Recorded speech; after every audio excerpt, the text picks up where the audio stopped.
Good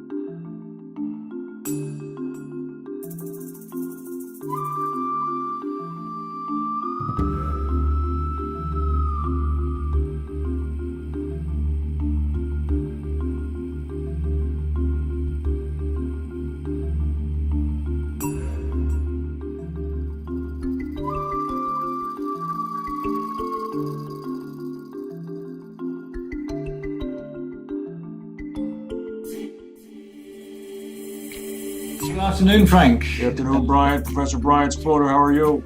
The news today that one can't ignore, I think, is what's happened in India. I should say. The world's greatest democracy and the most successful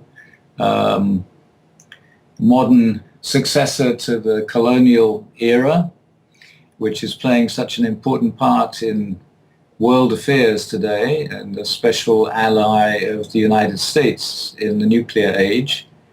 Half of it is without power. And this is the second day. And it's true that this is the monsoon period. In the news, I haven't read anything about the monsoon being particularly unusual. It's something that they have to deal with at this time of the year every year. So I assume that it's not just a routine extra bad situation, but even so, that half the country should be without power is a really serious development, much more serious probably from our point of view, trying to understand globalization, than what's going on in much smaller countries in the Middle East. Mm-hmm. Well, some 22 of the 28 Indian states have been affected by the power outage. And from the last report I just reviewed now before we came on air, the power is coming back on. There's only approximately 40 or 50 million people without power. But at its height, it was 620 million. And was there anything about the cause? No, it was just the way it was phrased is that the power minister in New Delhi said that a number of states had overdrawn their allotments from the national power grid. And his quote then went on to say that if they overdraw their allotments, they're going to be cut off. So the worst case scenario would be is if it develops that somehow they were actually, this was a man-made event that perhaps then cascaded into something else. But nobody's even hinted at that yet. But for that one quote, that was an official quote.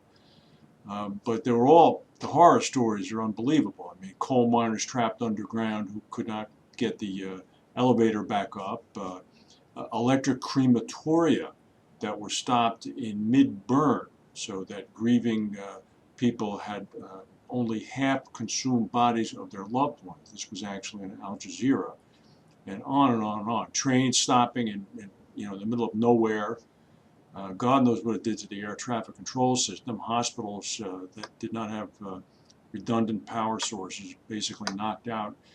But yet, other than the Western news story associated with it, the comments I've seen from regular people in India is that as long as we know the power is going to come back on, we're not unused to this. That's what they said.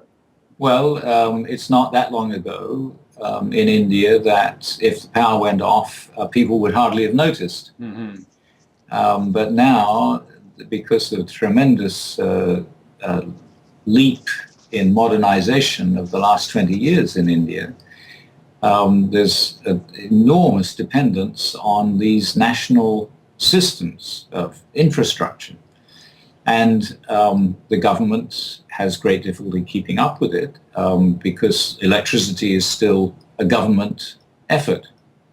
But I expect, and maybe this will come out in the news in the next few weeks if it stays in the news, well, it'll be in the news in India anyway.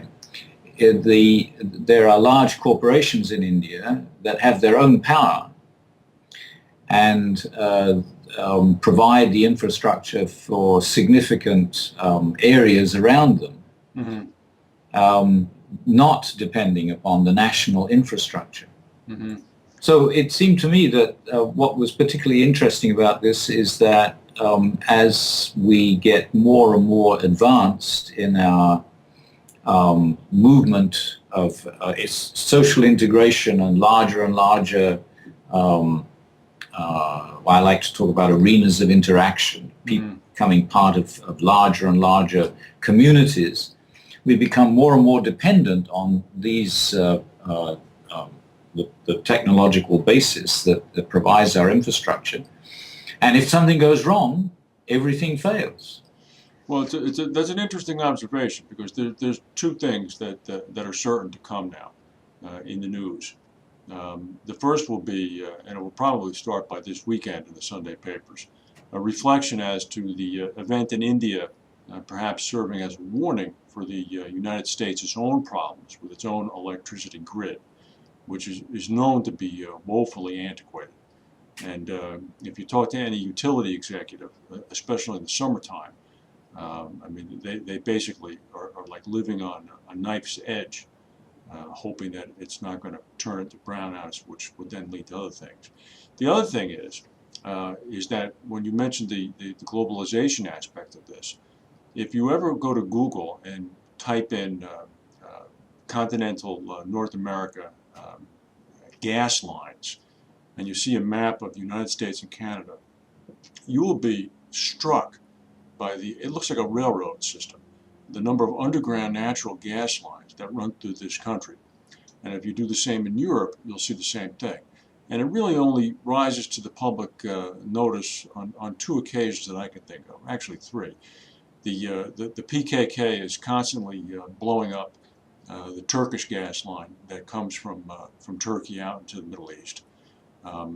The other problem usually that occurs is that the Ukrainians have difficulty with the Russians with transit rights from their gas line into Western Europe, because the Ukrainians are exporters of natural gas. And then, of course, there's the most life-harming event yet, and that was in San Bruno, California, 3 years ago, when a Pacific Gas and Electric gas line simply blew up in a San Francisco suburb and killed 4 people. That has forced PG&E to now go back and publicly admit, as recently as last month, that the type of weld that was inadequate and faulty that led to that explosion probably exists in many other hundreds of instances in their pipeline system throughout California. And that's PG&E. I mean, God knows what the other utilities in the United States would have to say if they were asked the same question. But these lines run under more communities than you can imagine. And basically the way they're constructed is they're not constructed like tunnels, mole-like. All right, you have to go in and excavate. So at some point, somewhere, somebody got the right of way and got the local public governing body to agree to this, and went in and dug out these trenches that are thousands of miles long, and dropped these pipes in. And then if you wanted to do something else, and I'll stop, if you wanted to check the telecommunications lines that run throughout the U.S., it's like a forest of black lines back and forth, buried cables that run back and forth. And I was struck by this because when we were recently hiking in Cornwall, we went by this town in Cornwall called, not Portofino, but Portofino, something like that. And it's the UK-based emerging point for the underground cables. It's where the first Marconi cable came in. And also many of the fiber optic cables come in there. For some reason they selected it as a natural harbor.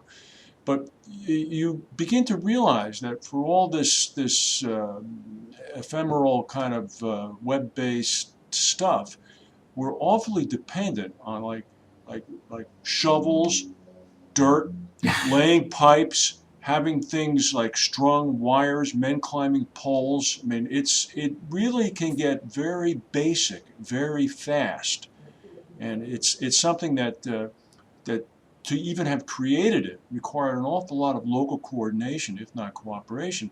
And now to go back and repair it and modernize it is going to require the same. It has to be a new technology, and that's the sort of technology that hasn't been advancing. But I was thinking of another dimension of this, which is from prehistory up until the present, a long time scale. Our tendency has always been bigger and bigger, right? Mm-hmm. Political units that administer things, organize things, have got larger and larger, right up to the point where for the second half of the 20th century, we've essentially divided the world into two and the rest. I mean, two competing clusters of powers and the rest that nobody bothered about, or at least competed for, I suppose. Everything when we think organizationally, we think in terms of size. And we're getting now to a point where politics doesn't work in the sizes that we're working with. That is, Indian politics are a mess. I shouldn't say anything about American politics at this stage of the Doesn't seem to be much better. Campaign for November. But the same is true of Russia. China has tremendous problems, which everybody's watching. We've begun to participate in everyday affairs much more individually than we used to. But we can't work out a way to contain, to make the individual participation work on a large scale, so that with everybody in China interested in what's going on in the whole country and trying to express their point of view, the government doesn't know how to handle it. Mm-hmm. In fact, we're not very good at handling it in this country either. Right. That's the political situation, and that's the way we normally think about things. But we have the similar problem with the infrastructure, mm-hmm. that we depend upon governments to organize infrastructure. Our local governments are hopeless at organizing anything and are much less well equipped, qualified. I think all modern countries have a problem with local government. Mm-hmm. And the amount of activity that is actually left to local governments to carry out is relatively small, despite the fact that, of course, in this country, the states are always arguing with the center about what they can do and what the center has to do. But I think that in the future, as our infrastructure becomes more and more complex and our lives become more and more divorced from the natural world and dependent upon man-made infrastructure, we're going to have to work out ways to develop and manage infrastructure on a more local basis. It's all going to have to be interconnected, yes, but we can't allow situations to develop such as just has developed in India, where the whole national grid can fall apart because the interlocking parts of it got out of sync, if that's the reason. Well, that's my point, actually, because I suspect that before not too long, we will begin to see articles in the U.S. Premised on the event in India, saying, well, we can all say that that's a third world country, that all of the things that people would normally say, but wake up, because the situation in the United States is only a step or two away from that. And there is going to have to be a mass-scale effort organized by someone, presumably the federal government, that then extends down to local communities to try to get this repair job done. And to be blunt, I mean, one of the themes of some of the legislation that the Obama administration has proposed that's constantly been thwarted is restoration and restructuring of the national power grid. And nothing ever comes of that. And I think that the American power grid and other parts of the American infrastructure, like roads and bridges, is as old and is as behind in the keeping up with modern technology as is the case in India, where the basis was laid by the British and the Indians have just built on it, but the basis has to be renewed and redesigned. Well, remember, for 500 or 600 or 700 years in Britain, the Roman road system was the way to get around. And the Roman roads are straight and the British ones aren't. Yes. No, it's And speaking of Britain, I mean, some of the infrastructure concerns that we're talking about here exist there. And you go onto the continent, it's the same thing. I mean, it's really, I mean, people at these G6 meetings, they have the meetings and they talk about currency and they talk about global warming, which are obviously very important things. But sooner or later, people are going to have to start talking about how do we repair and restore the functionalities that we depend upon. Yeah. And I think that we're now at the stage where we're going to have to work out new ways of doing things. It's been possible to build on the past up to the present, and things are now changing qualitatively to such a degree that we're going to have to redesign and start thinking about new ways of doing things for the future, because the way the world is organized and the way people are interacting with each other on a global level is creating completely new conditions that our infrastructure has to support. Are you optimistic or pessimistic about the population's ability to meet this challenge? I'm optimistic, but I think that a lot of people who are currently in power are not ready for the changes that have to come about. And so there's going to be a lot of really serious political disagreement about what is necessary and what has to be done in the next decade or so. Well, I'll tell you, if a blackout occurred in the United States that plunged 260, 280, 290 million people into darkness for 24 hours, there would be a hue and cry, unlike anything we've seen. But if it happens before November, will it change the outcome of the election? It probably would. I mean, both sides would be pointing fingers at each other. So I think we've come to the end of our time for today. Oh, all right. Well, thank you, Professor. Good talking to you again.